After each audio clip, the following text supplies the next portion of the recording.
Welcome everyone. I'm Jeffrey Goodman, Director of Marketing and Development for the YMCA of Northwest Louisiana, and we're here today for Shreveport-Bossier, my city, my community, my home. My guest today is very special. It's Bonnie Moore. So Bonnie, thanks so much for making the time to be with us.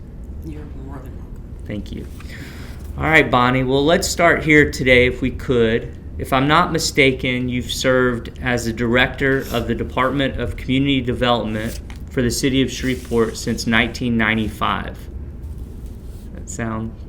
No. No? Okay. No. Actually, I started work for the city in 1995. Okay. I've been director for about 19 years now. Okay. And for the lay person who has no idea what the Department of Community Development is, can you start by defining its role for the city, and then later we'll get into the specifics of some of your major projects and initiatives. Community development means a lot of different things for a lot of different people. Jeffrey, I say often that the hardest part of my job is managing expectations, particularly because our community faces insurmountable challenges. The needs are great. And the needs are varied. We struggle with pervasive poverty, educational attainment, health care, negative outcomes. We struggle with economic despair, and a lot of those issues have tremendous barriers that impede our people from living a wonderful quality of life. So at the Department of Community Development, our mandate, and I don't often say our mission or our goal, our mandate, is to address those barriers that impede our citizens from living a wonderful quality of life. That may mean that we provide programs and work on policies and do strategies and plans that work toward those issues, again, that are barriers to our citizens. We fund a number of different initiatives. We work really, really hard in our community. 93% of our funding comes from grants or entitlement dollars, and we have 4 entitlement programs. We have the WIOA program, which is the Workforce Innovation Opportunity Grant, the Community Development Block Grant, the Home Investment Partnership Program, and the Emergency Solutions Grant. All of the other grants, we have worked really, really hard to ensure that we have the resources to just even make a little dent in the needs in our community. I often say that we're resource deprived, but we would do everything in our effort to ensure that we work hard for the citizens of our community. The people are worth it, and our community is worth it. And so we fund a number of different initiatives that address housing, homelessness, social deprivation, all of those things, again, that impede our citizens from living a good quality of life. And just to follow up a couple of things. One, you said, I think, 93% of your resources come through grants. What percent, just approximately, are federal versus state, just out of curiosity? Probably 80%. Okay. And then a Department of Community Development, is that a City of Shreveport thing? Is that a nationwide thing? Do many cities have departments of community development? Oh, absolutely. I'm a member of the National Community Development Association, and there's probably over 1,000 members. And I'm proud to say I've been president of 2 years, for 2 terms, and so it's made community development is the fabric of our community where it comes to addressing oppression and addressing the needs of our vulnerable citizens, to address poverty. I always speak that poverty is real in our communities, and if we don't address poverty, and if poverty is not a part of the conversation, we'll have the communities that we have today. So let's move on to talking about some of your major projects and initiatives. There are a number of them. We're going to take them kind of one at a time. So let's begin today with Choice Neighborhoods. What is, if you could just educate us, what is Choice Neighborhoods? Where is it located? And why is it an important development for our community? Jeffrey, I started probably in 2011 We were among 17 cities throughout the country that received a Choice Neighborhoods Planning Grant. And we spent about 2 years doing robust planning throughout the Allendale and Ledbetter Heights neighborhoods and the west edge of downtown. We went door to door. We had focus groups. We had individual conversations with people throughout the community to determine what the greatest needs were there. The boundaries for choice includes the interstate, Hearn Avenue, Common, and Ford Street. And so it's a pretty large area. We've concentrated our efforts, however, in a small area around Millennium Studios. And I'll share a little bit more about that with you in a few minutes. When we did the planning grant, it took us about 2 years. We were approved in 2013. Our planning grant was approved and our plan was approved. After that, we spent a couple of years amassing land, raising dollars. We were putting ourselves in a position to compete with New York City, Baltimore, Chicago, San Francisco, New Orleans. We were putting ourselves in a very strategic position. We knew we couldn't raise $800 million like Chicago did, or $100 million like another city did. So we had to really work real hard over the next 5 years to create an infrastructure that was competitive.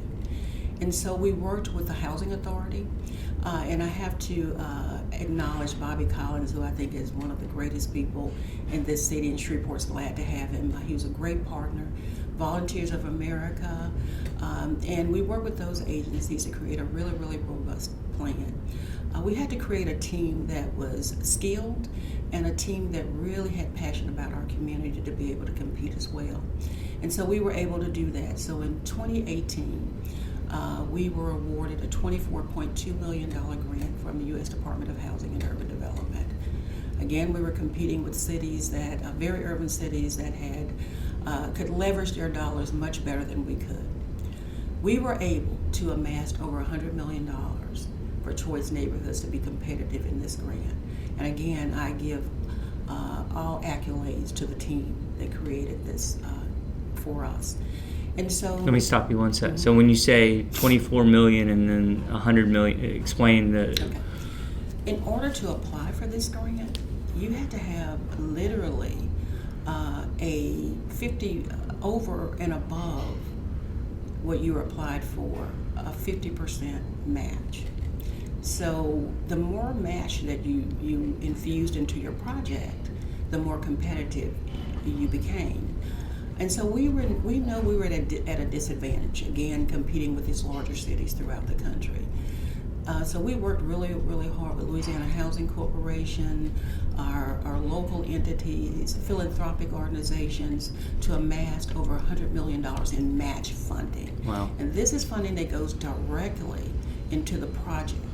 It's not money that sometimes when people talk about leverage money, it's a lot of different money that is dispersed in other areas. This $100 million will go directly into Choice Neighborhoods. And so after doing that in 2018, we were notified that we were a finalist in the endeavor. And about a month later, I got a call from Washington saying, Bonnie, you all have been successful. We are awarding you $24.2 million. We applied for $30 million. The reason why we didn't get $30 million, they wanted all of our projects centrally located and contiguous. So we lost $6 million due to that.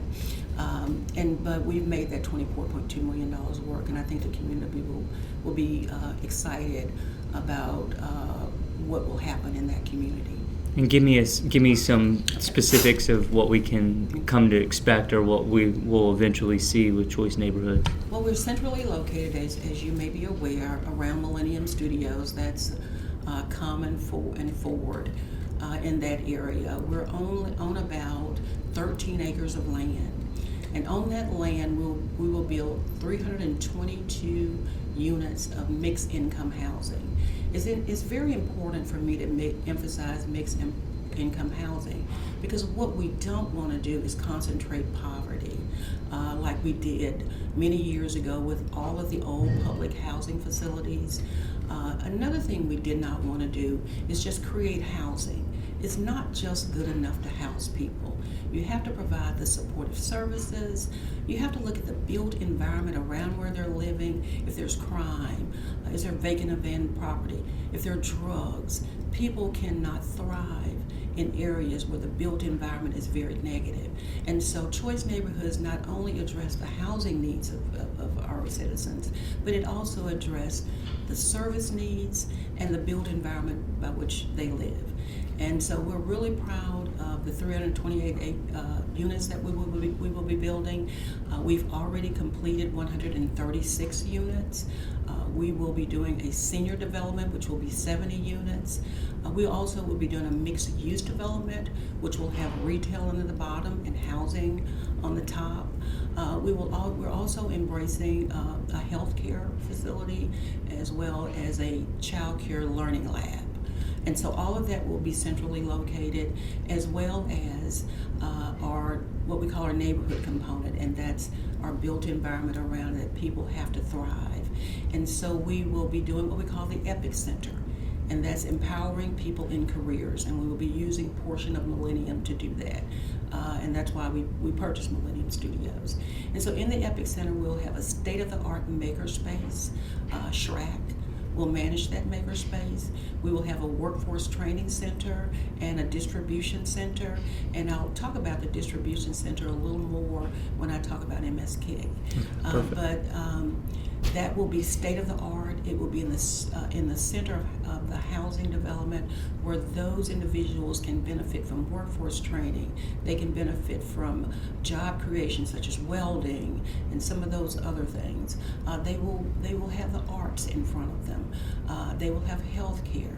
They will have a child care center where when their children go to school, they have a place to put their child care, and I'll talk a little bit more about that when I talk about Early Start. But we're excited about creating a comprehensive plan and program where people can not only grow and prosper, but thrive as well. We believe that it's extremely important to build and heal people, and so we've created, and I don't like to use the word program, but we created an effort where people have the chance, if they want to change their lives. And are there people already living in the 100, however many units? Yes, 136 units, yes. They're occupied today? Yes, they're occupied today. Okay, great. Okay, so next I'd like you to speak, which you mentioned a little bit, I'd like you to speak about MSKIC, which is the Kitchen Incubator. Like Choice Neighborhoods, can you tell me what MSKIC is, where it's located, and why it's important for our community? Well, in 2016, we were ambitious, and we're very ambitious, and we applied for a grant. It's called an Action Activity Grant. And what HUD wanted to do, rather than investing in a lot of planning and people get, they get fatigued from planning and they never see anything being done, they wanted us to plan while doing. And so they offered us the opportunity to apply for an Action Activity Grant. Again, this is a very competitive grant. Hundreds of cities across the country applied for this grant. They awarded 2 grants, and one was Shreveport. Wow. So we were very, very, again, proud of our efforts. We decided to do a kitchen incubator, and the reason why we decided that, when we were doing our planning, we met so many people that talked about the cuisine in the area back in the day.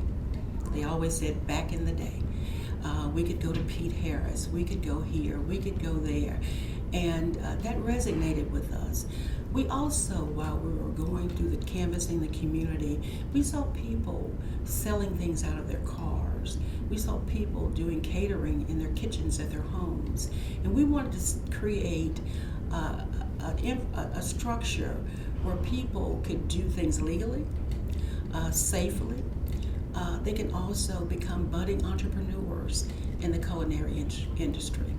And so we thought about a kitchen incubator, that there was no industrial kitchen here where people could go and learn and have technical assistance and training So the MSKIC is what we call it, Milam Street Kitchen Incubator. And this is at the old Millennium Studios? Is that where? Okay. No, it is located on Milam Street, Okay. right in front of Oakland Cemetery. Okay. And so it's a 10,000 square feet multi-purpose building that have two components. They have the incubator part where, again, budding entrepreneurs can come in, and this is their segue into the business industry. And they also have a community kitchen.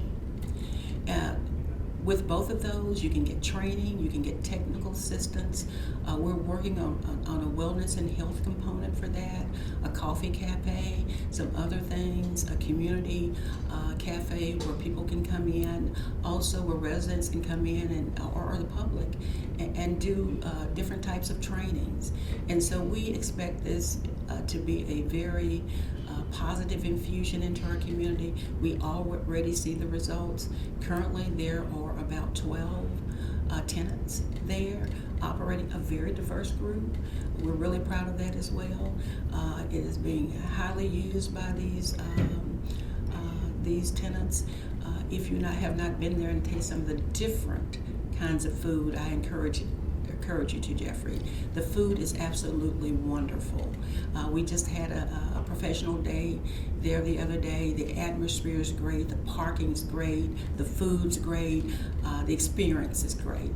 And so I would encourage you to just kind of stop by.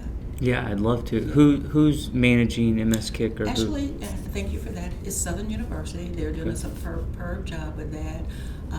And not only are they have the skill set, but they also have the passion for the work. We're using a lot of their programs, their technical assistance programs and others that they're imparting into this endeavor. But they have done a great job. They're our major partner in the MSK. And how does one, if one wants to participate, if one wants to participate in MSKIC, what's the best way to engage with? Monique Alman is the executive director there, and I don't have her number, but I can give you Southern's number, and that's area code 318-670-6000. Okay, great. Yeah, I need to get over there. Yeah, it's wonderful. It's a wonderful venue for meetings, for just if you just want to go there and have a gathering for your staff, for your family. It's very community-minded, very community-driven. I would recommend that anyone that wants to use that facility that they call Monique. And one more time, where is it located on Milam? It's right in front of the kitchen incubator. The kitchen incubator is located right in front of Oakland Cemetery. Okay. The address slips my memory right now. No problem. But it's right a stone's throw away from the municipal auditorium. Okay. So it's right in that area. Great. Okay, so I have 3 other projects and initiatives I'd like to cover with you today. For each of these, just like these others, can you tell me what they are, where they're located, and why they're important for our community? So let's begin with the Financial Empowerment Center. Well, I remember back in 2016 when I was approached about financial literacy and financial empowerment, and I can very vividly remember saying to myself, these things are important, but I got bigger fish to fry. And I have poverty, I have crime, I have social deprivation, I have all of these things. We were first and last in almost every social ill. And I said, it's important, but I don't know that this is something the city should take the lead on. And so I was introduced to the City for Financial Empowerment, and they convinced me that not only is financial empowerment important, but it's necessary. And they convinced me that it was a public service, that government should be involved in this, and that it is an anti-poverty strategy, and also that it is the needle that sews all of these programs together. Because even if you gave somebody a job, even if they went to college and got an education, if they can't figure out their finances, then they're not going to be good corporate citizens. And so they really convinced me of that in the work that they did all across across this country. They had a first set of cohorts that it was about 13 of them, and they had staggering results in debt and income and savings and people coming out of poverty. And I was so taken aback by that until I started working on our first grant from them, which was for new mayors, and that was Mayor Holly Tyler. And it was actually first generation mayors. And we received a small grant to do planning and development. And through that work, I found out how important it was to be empowered to manage your own finances and all of those things, how to manage debt and how to save and how important that was into changing your lives, giving people the capacity to change their own lives. I realized that that was so important in our work and that it was, again, a municipal responsibility. And so we worked for a few years with them on a number of different initiatives. Shreveport became one of New York's favorite as we worked through that. And we were able to secure a grant to open up a financial empowerment center. The United Way is our nonprofit provider. The city actually owns the program, but the United Way is our nonprofit, and we could not have asked for a better nonprofit provider, and we could not have asked for a better leader in Rashida Dawson. They have, during COVID, we opened up during COVID. And where is it, by the way? It's at, I know that one, 820 Jordan. Okay. 820 Jordan Street. And we opened up during COVID, and during that period, we were devastated. The country was devastated. But this was the best time for the Financial Empowerment Center. Our numbers were staggering. Our performance was great. Rashida and her team did an outstanding job during COVID. Not only did they meet their performance objectives, they exceeded their performance objectives in the first year they were open and during COVID.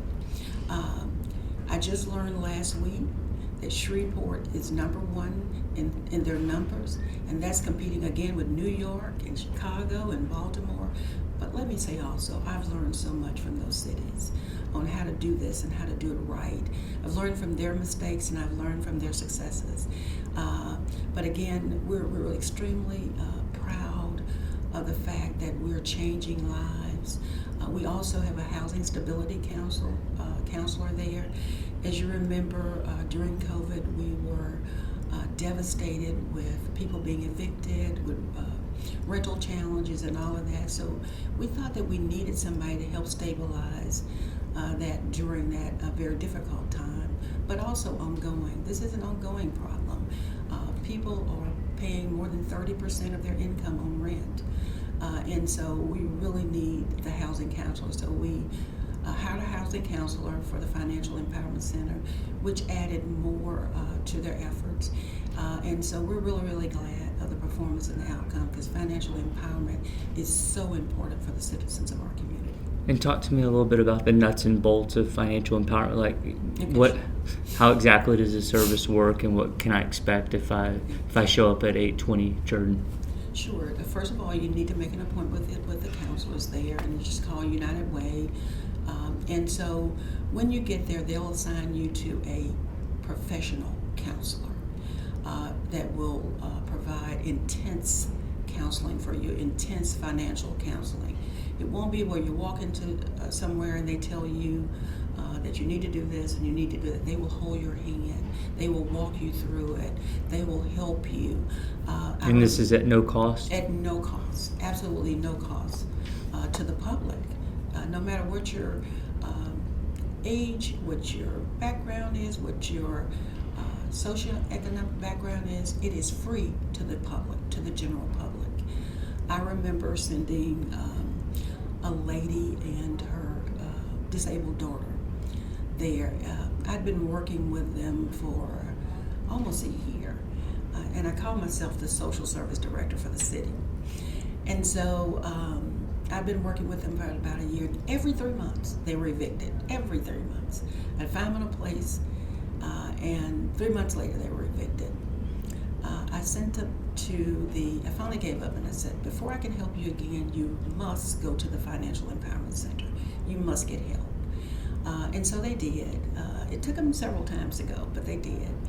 After they went there, I think it may have been Jocelyn Harris who helped them. I'm not sure, but it was one of the great counselors that they have there. Jocelyn held their hands for weeks and months. And this may not sound great to a lot of people, but they've been in that apartment 6 months now. And that is pretty awesome. I think they're on the road to the right path. They had enough money to maintain. Did they have enough money to thrive? Absolutely not.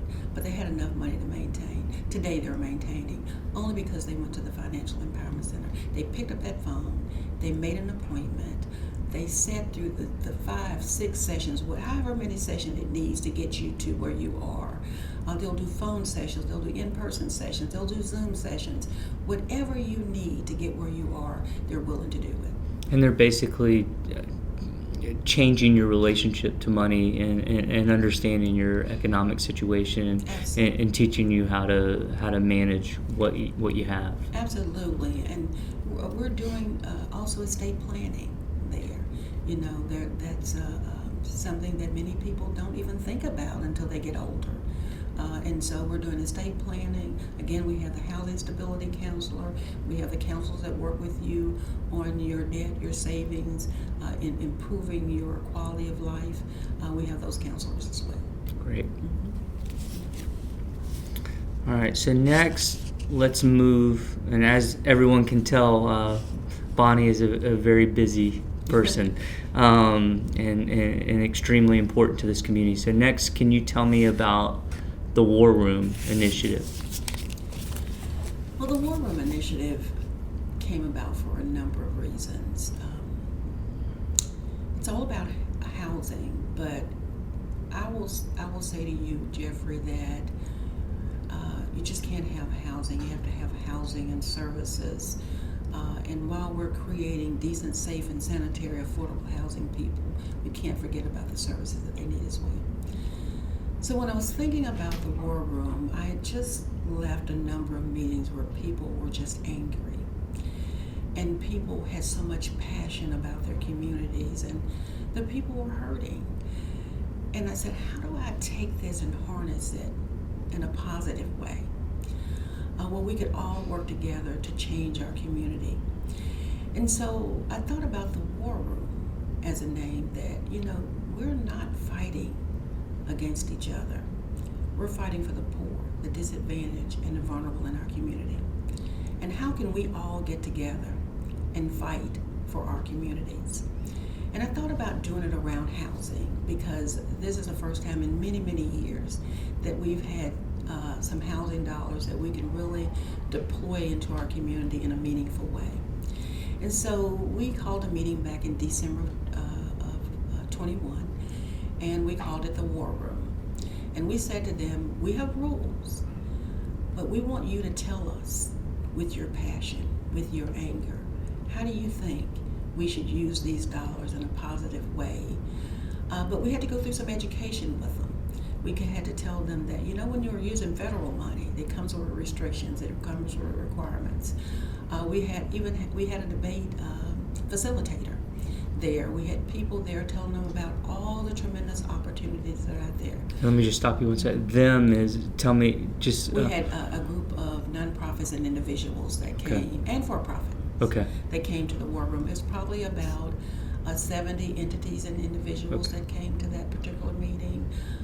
Probably overall about 120 persons gave input as it related to housing and how we should spend those dollars. And we used spending those dollars as a carrot to get people to come. And so we could have this conversation. The conversation was a real conversation about what are the real true issues in this community, and how can we better together affect change.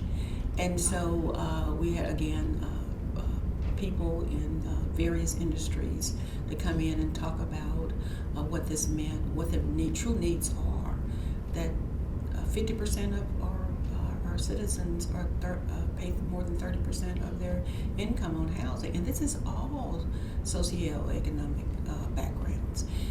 And so how do we change that? People living in deplorable housing, and you can can show your picture now, Jeffrey. Yeah. People are actually living in deplorable housing. That house at the top is a garage apartment. The lady that lived there was a senior citizen. Her house next door had been demolished, and she moved next door to her garage apartment, which had no electric, no plumbing.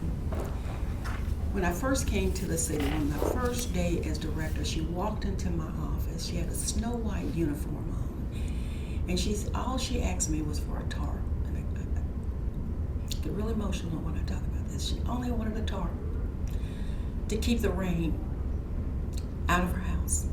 That's all she wanted. She didn't want anything else from us. And so I sent inspectors out, and that's what they brought back to me. I'm very naive at this point. I don't really understand the tremendous needs that are out there at this point. And when they brought that picture back to me, I keep that picture on my desk to keep me grounded, to keep me true to my mission. And she used a water hose from our next door neighbors to take a bath and to drink water. And so when we went out there, I said, nobody in the United States of America, when we're one of the greatest countries in this world, should be living like this. But little did I know, Jeffrey, that there are many who we call Miss Lucy. There are many Miss Lucys out there. I had a veteran who had served this country, who had retired from the military, that was boarding his house up when he left and unboarding it when he came because his house was in such terrible condition, and he was trying to save the little things that he had left. When I came into this office as well, I was concerned about change orders.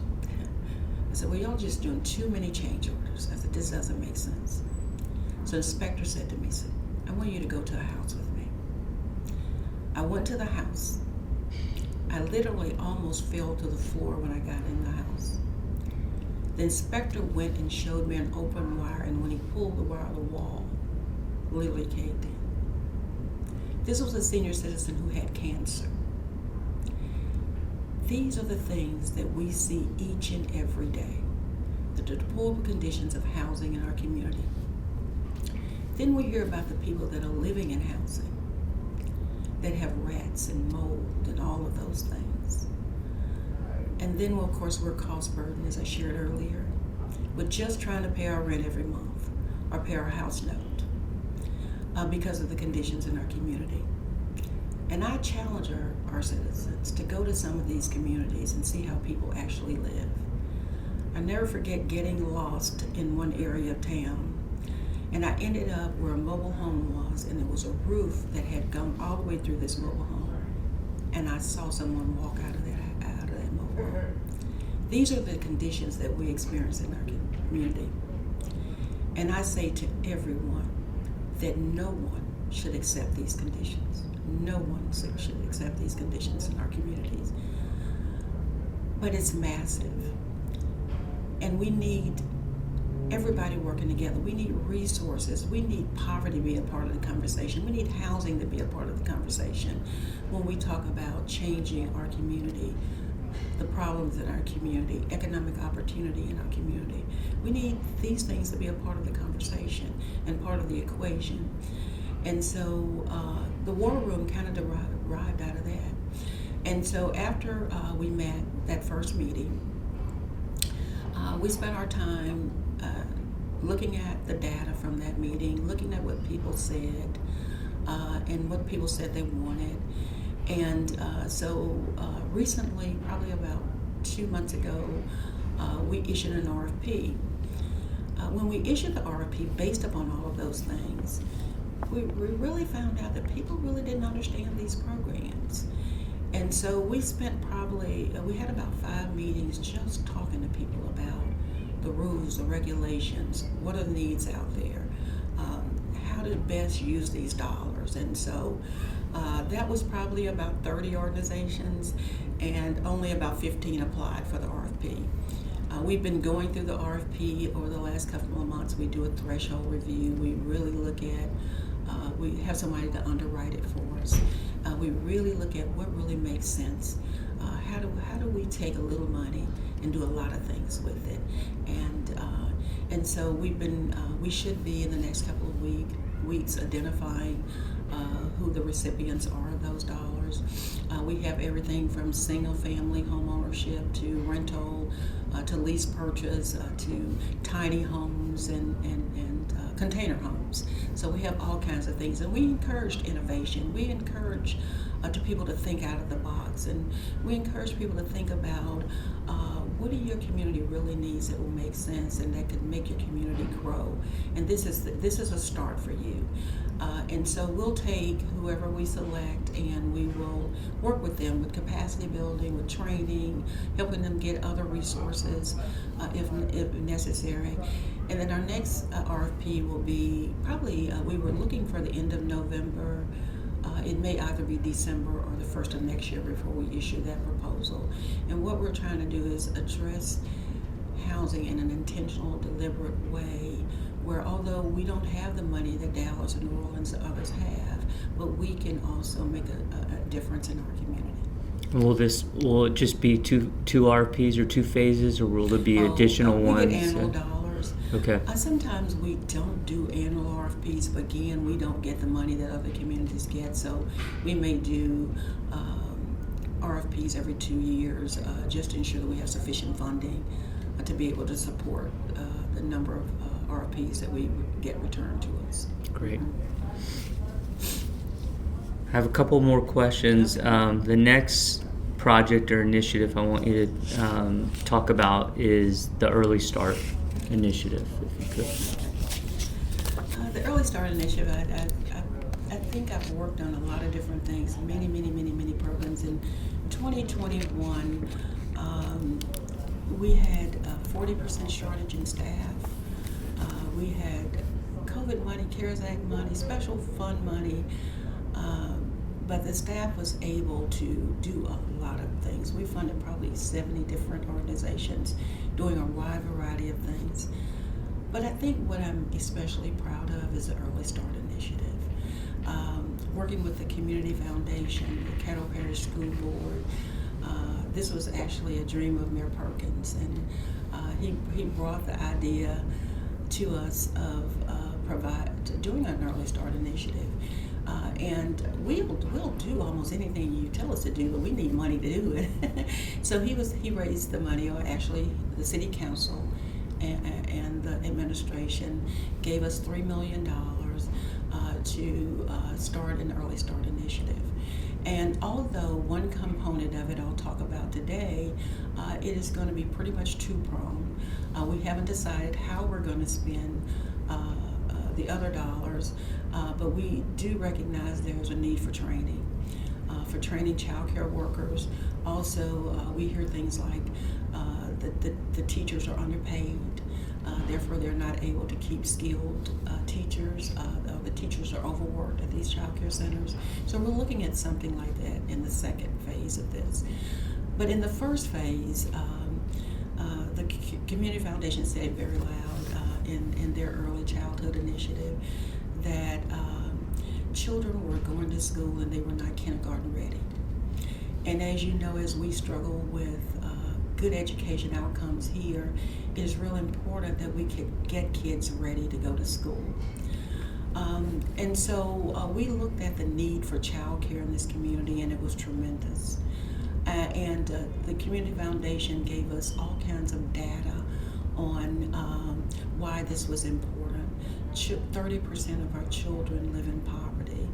Many of our single parents and mothers, or even two-parent families, lack decent, affordable child care. And so Mayor Perkins had heard this at the Community Foundation initiative. He'd heard it at a conference where they were doing great things with early childhood throughout the country. And he wanted to bring that to Shreveport. And so we were excited about it because we understood and understand the problem as it relates to early development. And so the mayor put up $3 million for the Early Start Initiative. Again, the mayor and the city council. We're working with Caddo Parish's Smart Start Network to bring up to almost 600 children affordable, decent child care. You have to be 0 to 3 in order to enroll in this child care program. There is no prohibition against a family having multiple children. In there, we wanted the children to go to the same child care center. We wanted the families to stay intact. We working with 3-tier child care centers. Again, we want the best child care for our children. These are child care centers that are approved by the state. We're also working with the state on their initiative to match our $3 million. You also have to be a resident of Shreveport. Now, Caddo Parish will work with you throughout the parish, but our dollars are specific to Shreveport. And you have to be at least 300% of the poverty level. And I want to share a little bit about that for you, Jeffrey. We wanted 300% of the poverty level because we wanted to address those families that are really falling through the cracks. There's CCAP funding for those that are 200% of the poverty level. People like many of us can afford to send our children to child care centers, but there's this Alice group that are falling through the cracks. They are barely over the poverty level. They're the working, I call them the working poor. And they can't get any benefits, they can't get anything. So we chose 300% of the poverty level so that those people can have access as well to affordable child care. So if you're a family of 4, you can make up to $84,000. Your family of 9, you can make up to $154,000. That's been unprecedented in our community. And so we're really, really proud to bring affordable child care to this community. People can, you have to either, I do want to emphasize this too, you have to either be working or looking for work in order to participate in our program. Because we want to encourage people, again, to be empowered to control their own lives. And what was, you mentioned, something like SPEED or some other program, Caddo, that you were in partnership with? The Caddo Smart Start Initiative. And what is that exactly? Well, it's their child care, early child care Oh, it's the same. assistance Okay. program. Okay. They're working with the state matches the dollars. They service Caddo Parish. Okay. Mm-hmm. And that's already... It's already in play. In fact, you can apply for our program today, but you have to apply through Caddo Parish. Okay. And so this will ultimately give how many kids you said? For our program, over 600. Caddo Parish is already served, and Community Foundation much more. And that'll be child care for these families and these kids at no cost? Well, what we're doing is no cost, or we're matching the CCAP dollars from the state. Okay, great. All right, so we're going to move a little out of the specifics of the initiatives and projects, and I just, as someone who sees so much more than most of us, I want to take a second and talk to you just about our community as a whole. So as you look out at everything in our community, my question is simply, what makes you optimistic about the future of this community, particularly given that you struggle with things that most of us don't even face ever, and you're in the trenches with it daily. So just kind of looking around, what makes you hopeful moving forward? First and foremost, Shreveport is a great city. We're positioned in a way that we could really create potential and opportunity for our community. And so although we're faced again with insurmountable challenges, I see those challenges as opportunities. We can take adjudicated property and do so much with. We can create better commerce and better opportunities for our small businesses. There's a lot that we can do in our community. And so I don't want people to think about the negative things. I think about the positive. We have a wonderful transportation center. We have wonderful health care here. We have wonderful philanthropic givers. We have great volunteers and great people, great nonprofits. I work with people every day that want to do something for our city. We just got to figure the best way to do that and how to do that, and how to do that in a way where everybody benefits from that. I have this saying that love has no cost, and Shreveport is home. Whether you live in New York, whether you live in Dallas, and you were born and raised here, Shreveport is home. And it is a place where we should take everything we have and invest in it. But we got to create the infrastructure for people to invest. If we don't create the infrastructure for people to invest how they know how to invest. And that's why we have some of the things that we have today. I also believe that the benefits of our community should also accrue to those of lesser means. Meaning that if we built a state-of-the-art facility, that everybody should benefit from that state-of-the-art facility. If we brought commerce into this community, everybody should benefit from that commerce. That is the only way that we're going to grow in this community. When I started this work, there were what we call 13 targeted neighborhoods. And targeted neighborhoods is where 51% of the people in that community live below the poverty level. It was 13. Then it moved to 16. Now today we're saying that we have 19, although I can say to you we have at least 24. 10 years ago or more, I predicted that Highland is going to become a low-income neighborhood because we did not create the infrastructure to stop Highland from bleeding. And so if we don't create that infrastructure, if we don't work together to save the rich culture that we have here, we have a rich culture, then we're going to have more Highlands and more Allendales and more MLKs. We're going to have those areas. But those areas deserve the same attention that we give other areas in this community. And when we don't give them that attention, that's when this donut is going to continue to bleed out, and our community is going to suffer. And so it doesn't cost anything to work together. It doesn't cost anything to love, and it never should be a burden to serve. Well, Bonnie, I appreciate you and your career service. You're an incredible example to anyone that aspires to a life of service, and you kind of fly under the radar, but anyone who takes 5 minutes to look at the work you're doing will be just as inspired and impressed as I've been. So I thank you, and I know you don't have a lot of time for taking the time to share a little of your work with everyone. Jeffrey, for me it's a ministry, and it has to be to work in this industry, and I say to everybody, do your best in your season, because you only have that season to do it in. Well, you are. Thank you so much. Absolutely.